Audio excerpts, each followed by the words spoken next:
नमस्कार, आपण पाहत आहे भांडा फोड न्यूज. एका दमात भ्रष्टाचारी कोमात. सोशल मीडिया, कर्जबाजारी, गुन्हेगारी, सट्टेबाजी, चोरी, मटका, जुगार, दारू, सावकारशाही, न्यायाच्या प्रतीक्षेत प्रशासन. भांडाफोड न्यूज. एका दमात भ्रष्टाचारी कोमात. शाववाडीतील मुटकळवाडीत आंबा बागेला आग. 80 झाडांचे मोठे नुकसान.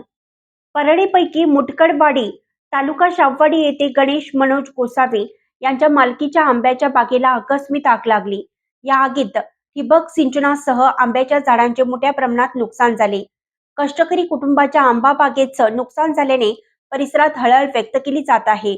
त्यांना शासनाच्या वतीनं तात्काळ नुकसान भरपाई मिळावी अशी मागणी नागरिकांतून केली जाते. घटनास्थळावरून मिळालेल्या माहितीनुसार बुधवारी दुपारच्या दरम्यान मनोज गोसावी यांच्या आंब्याच्या बागेला आग लागल्याचे त्यांना स्थानिक नागरिकांनी कळवलं. घटनास्थळी त्यांनी धाव घेत कुटुंबियांसह नागरिकांच्या मदतीने आग विझवली आणि आगीत 80 आंब्यांची झाडे व 30 नारळाच्या झाडांना नुकसान पोहोचले आहे. तर आगीत ठिबक सिंचनाचे देखील मोठ्या प्रमाणात नुकसान झाले आहे.